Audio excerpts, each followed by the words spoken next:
Hi, this is Shabna Jain. இன்றைக்கி நாங்கள் ஒரு கேஸ் பார்ப்போம். எனக்கு கவுன்சிலிங்க்கு வந்த ஒரு கேஸ் அடிப்படையாக வச்சு நாங்கள் பேச போகிறோம். அதாவது இது ஒரு வைஃப். அவங்க தன் ஹஸ்பண்ட் இருக்கிற ஒரு பிரச்சனையை சொல்லி என்கிட்ட இதுக்கு என்ன செய்யலாம்னு பேசினாங்க. ஸோ அதுக்கான இது அவங்க சொன்ன விஷயம் இது ஹஸ்பண்டுக்கு தெரியா. ஆனால் அவங்களோட பேசுகிறது ஹஸ்பண்டுக்கு ஹஸ்பண்டுக்கு தெரியவும் கூடாது. தெரிஞ்சால் அது இன்னும் எங்களுக்கு பிரச்சனையை உண்டு பண்ணும். ஸோ தயவு செஞ்சு இந்த விஷயத்த ஹஸ்பண்டுக்கு தெரியாமல் தான் நான் செய்யணும். ஸோ அதுக்கு நீங்கள் எனக்கு கைட் பண்ணணும்னு கேட்டுக்கொண்டாங்க. ஸோ நானும் அவங்க சொன்ன பிரச்சனைக்கு கவுன்சிலிங் இல்லை, சில கைடன்ஸ் கொடுத்தேன்.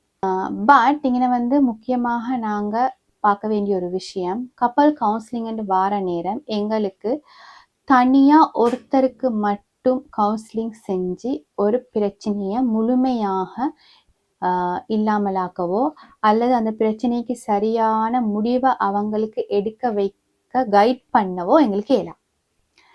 ஏன்னா கப்பல்ஸுக்குள்ளே இருக்க பிரச்சனையை 2 பேருமே சேர்ந்து தான் தீர்க்கணும். ஸோ தயவு செஞ்சு இப்படி சப்போர்ட் இல்லாமல் இருக்காதீங்க. உங்களோட லைஃப்பில் வர பிரச்சனைகளை நீங்கள் 2 பேரும் சேர்ந்து தான் தீர்த்து கொள்ளணும். ஸோ வைஃப் ஒரு கவுன்சிலிங் போகிறன்றதுக்காக அவங்கள ஜட்ஜ் பண்ணி அவங்கள டவுன் பண்ண வெளிக்கிடாதீங்க.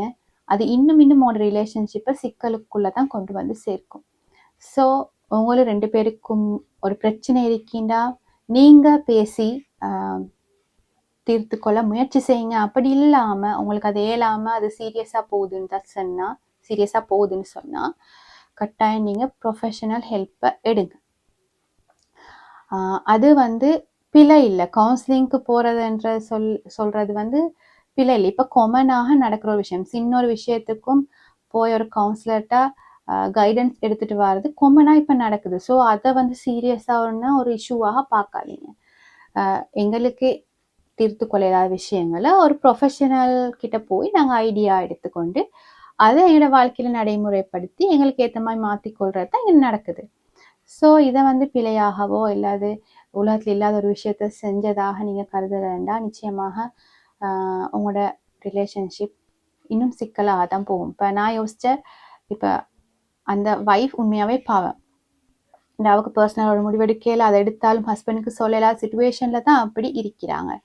ஸோ இப்படி இது ஒரு கேஸ் இல்லை, இப்படி நிறைய பேர் டிஸ்கஸ் பண்ணி கவலைப்பட்ட சந்தர்ப்பங்கள் காணப்படுது. ஸோ தயவு செஞ்சு ஒரு இஷ்யூ வார நேரம் கப்பல்ஸாக சேர்ந்து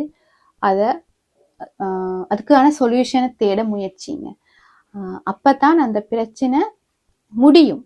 இல்லாமல் இப்போ நான் அந்த குறிப்பிட்ட எக்ஸ்டெண்டட் நபருக்கு கொடுத்த கைடன்ஸால் சொல்யூஷன் வரும்ன்றது தெரியும். நான் அதையும் சொன்னேன் அவங்களுக்கு. ஏன்னா ஒருத்தரால் 2 பேர் செய்ய வேண்டிய வேலையை ஒருத்தரால் செய்ய இயலாது. ஸோ நிச்சயமாக 2 பேரும் சேர்ந்து ஒரு கப்பலாக சேர்ந்து தான் அந்த பிரச்சனைக்கான முடிவை எடுக்கணும். ஸோ இந்த விஷயத்தில் கொஞ்சம் கப்பல்ஸ் யோசிச்சு நடந்துக்கோங்க. ஒருத்தர் கவுன்சிலிங் போகணும்னு விரும்புகிறாங்கன்னா அவங்கள கூட்டிகிட்டு போங்க.